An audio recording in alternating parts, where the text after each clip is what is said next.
Hi, this is Emerald and welcome to the Diamond Net. And today I'm going to be sharing with you the antidote to self-doubt and how to be more confident.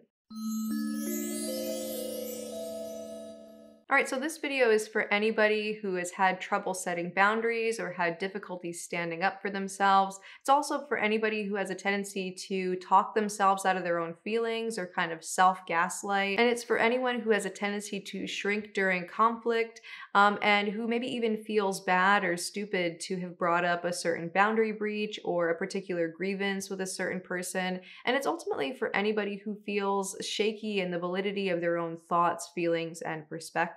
This video is all about how to stand in your own truth and assert yourself with confidence, certainty, and conviction without self-doubting or self-gaslighting or talking yourself out of your own feelings and thoughts. It's all about how to feel grounded and centered and stick to your guns in a way that feels natural and effortless, and it's all about how to connect with your own deep sense of personal sovereignty. And there's one very simple key when it comes to actually being able to stand in your own personal sovereignty, and that's to tell the truth very, very thoroughly.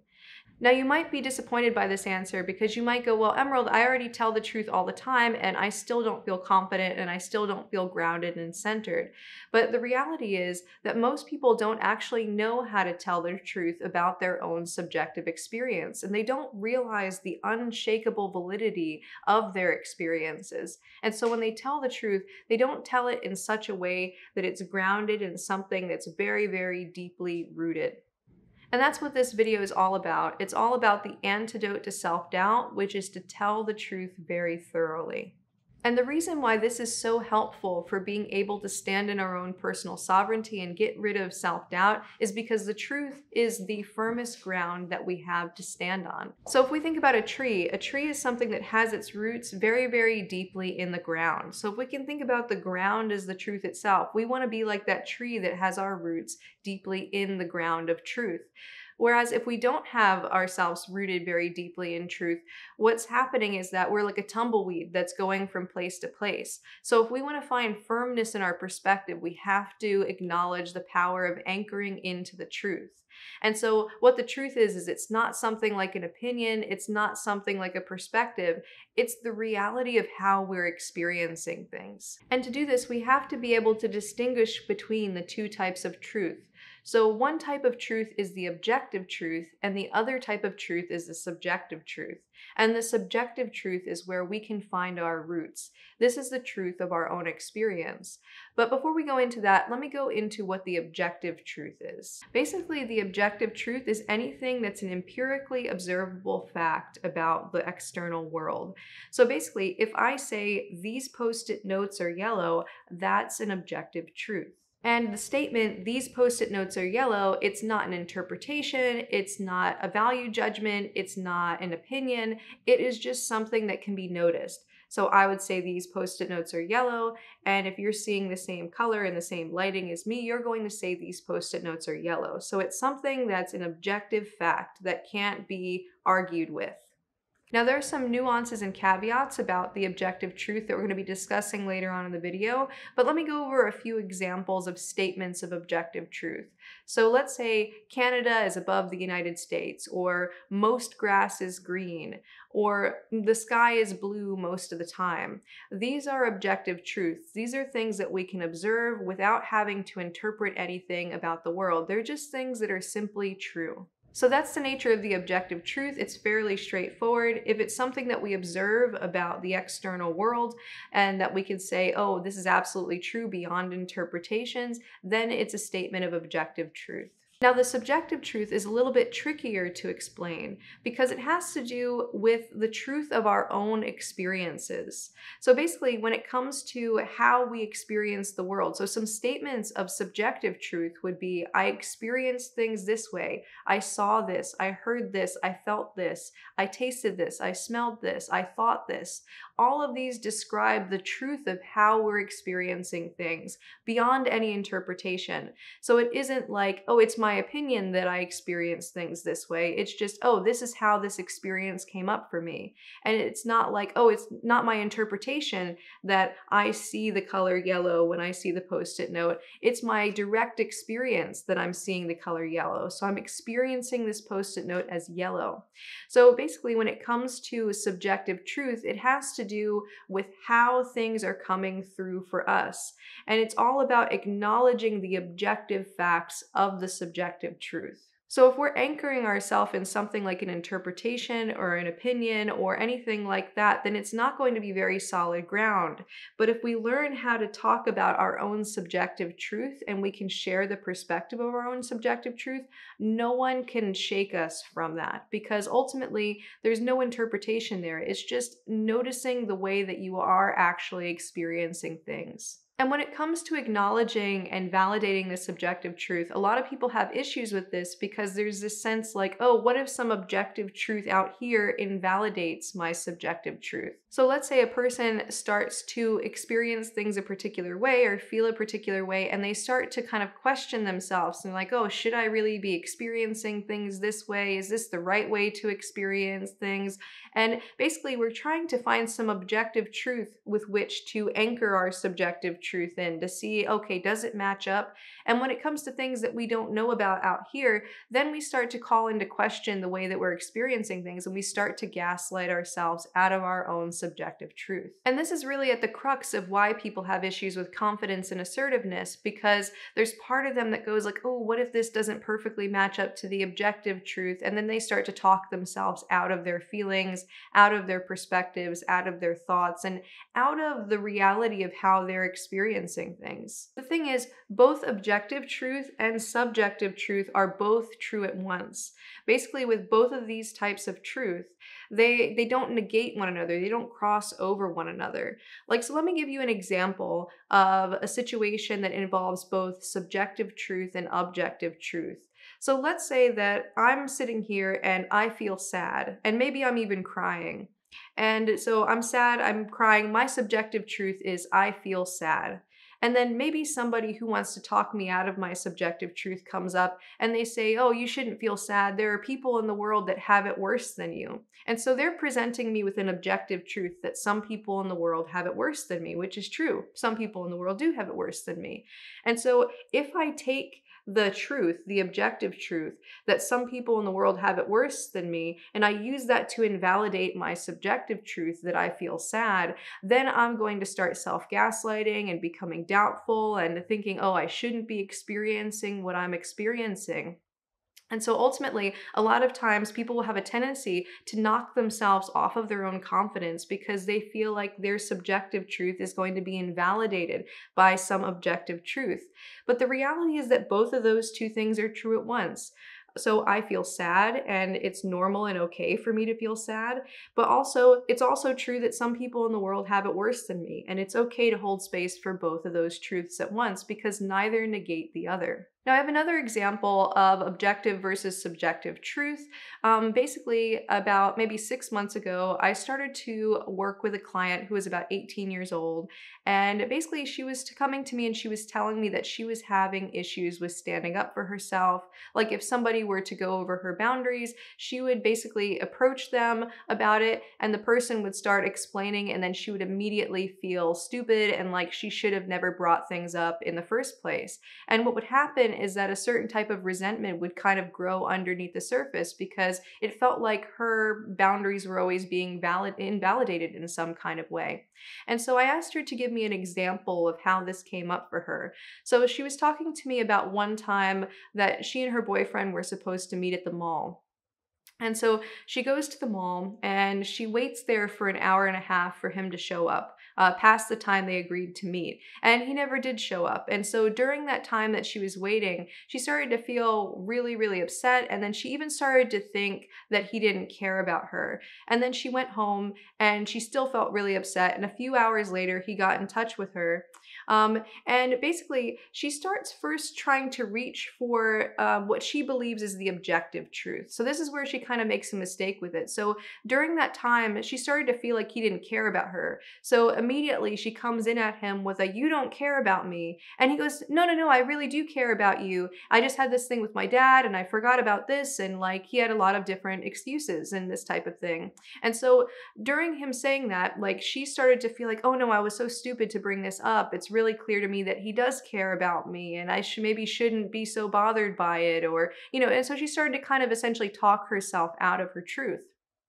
And so, what I recommended to her is to frame it a different way. So, instead of reaching for some like conjecture about what the objective truth is around whether or not he cares or doesn't care, so it's sort of like leaving that off the table and then just focusing on telling the truth about her subjective experience. So, she could have said something like this. "So, I went to the mall and I waited for an hour and a half and you didn't show up. And during that time, I started to feel really upset. And I even had the thought arise that you didn't care about me anymore. And then I went home and I still feel upset and I still feel upset right now." So basically, of the things that I said, all of those were 100% true. That's exactly how she experienced the situation. So instead of reaching towards something like "you don't care about me," which may or may not be true, and it's something that she can't verify is true, she could anchor her perspective in the way that she experienced that experience. And it's something that no matter what he would say, none of that would ever invalidate how she experienced that experience. So if he were to come and say, "Yeah, but I just had this thing with my dad," she could say, "Okay, yes, well, that might be true, but I still feel really upset right now." Or if he were to say, "But I do really care about you," she could say, "I understand that, but at the time, I really started to think that you didn't, and those thoughts came up for me and those feelings came up for me." And so that way, she would be more likely to be able to set a boundary there, and to be able to express her discontent without just having to swallow it down and have the resentment grow.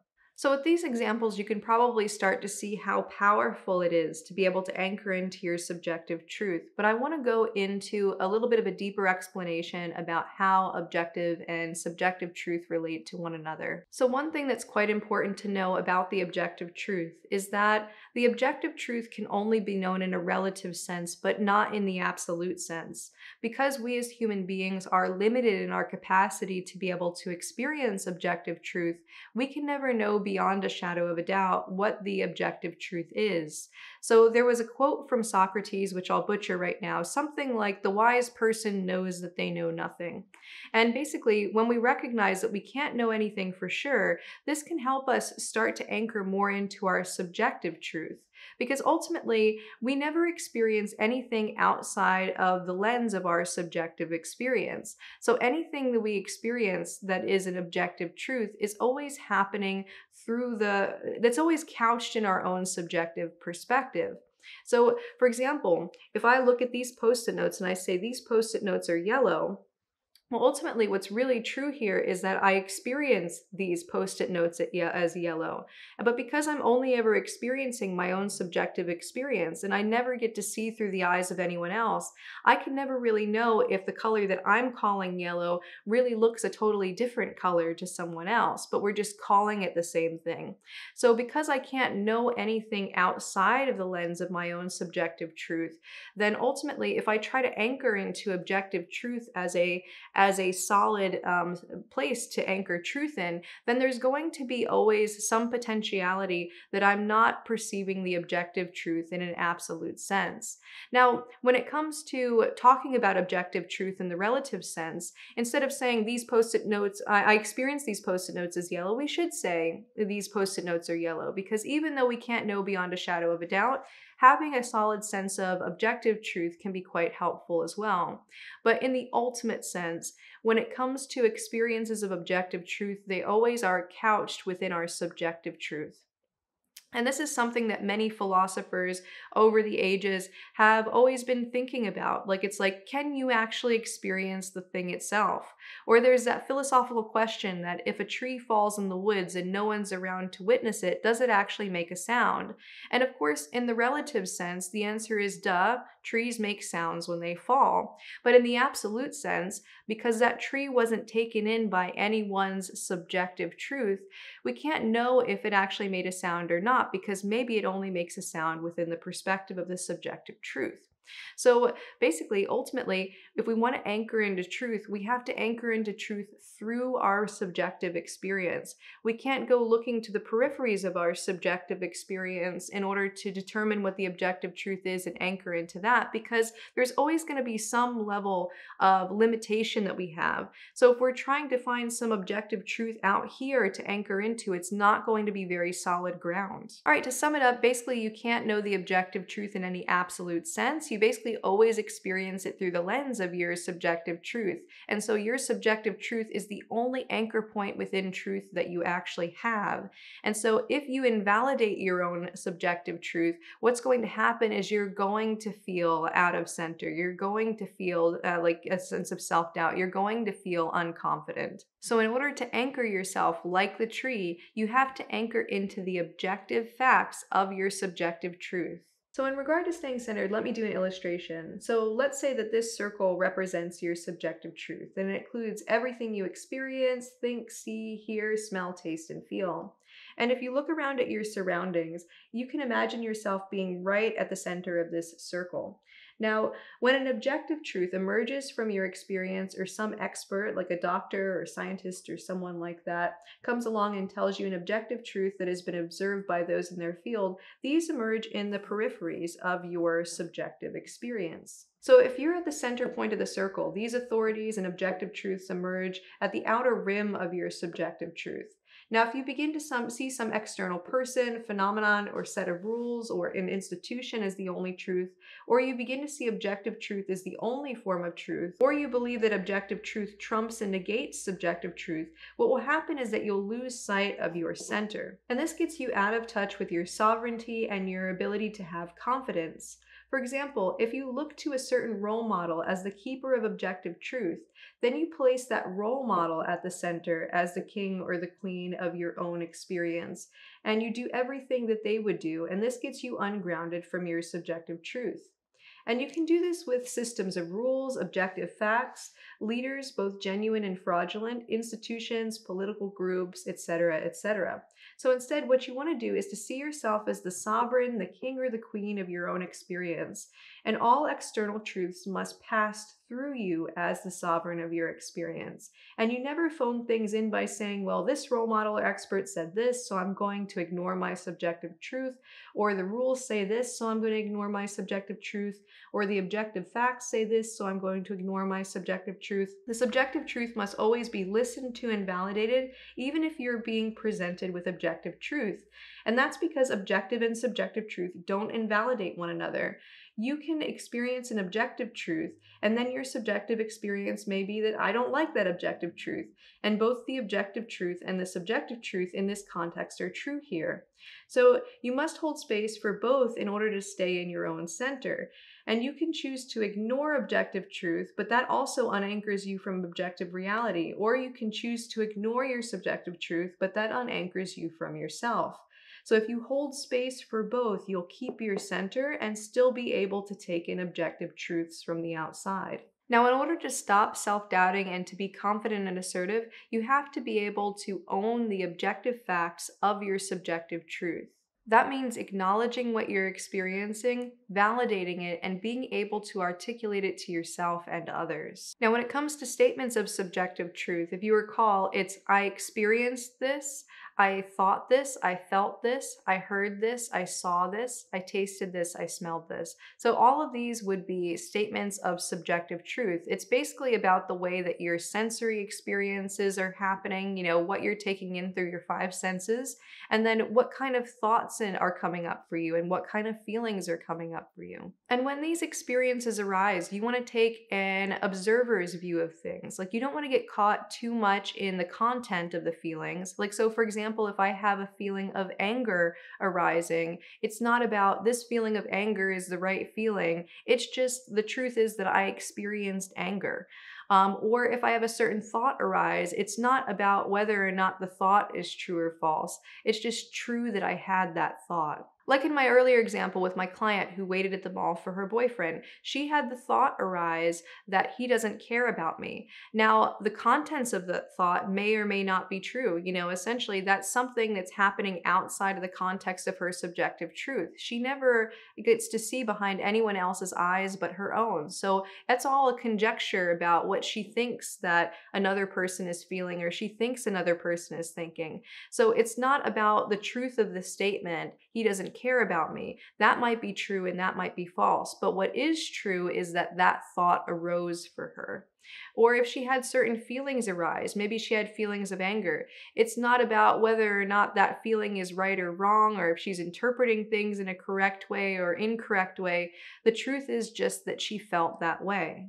So, what I recommend here is to really get in touch with the truth of what it is that you're experiencing and getting used to articulate it in a way that doesn't incorporate any type of interpretation about what's right or what's wrong, doesn't incorporate any type of opinion or anything like that. It's just, I experience things this way. So, again, it's I experienced this, I thought this, I felt this. I heard this, I saw this, I tasted this, I smelled this. So these are the statements of subjective truth.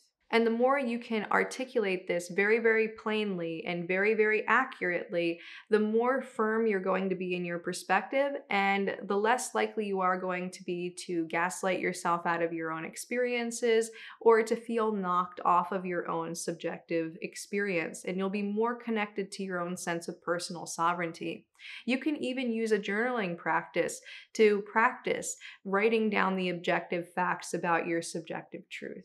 Anyway, so that's all I have for you for now. I hope that you enjoyed this video. If you did, go ahead and click the like button and subscribe and write me a comment down below. Also, if you'd like to learn about shadow work, I have a free 60-minute shadow work masterclass. So if you're interested in that, go ahead and go to shadowintegration.org/masterclass. And if you type in your email there, you can watch the masterclass right away. Anyway, that's all I have for now. And until next time, keep becoming more you.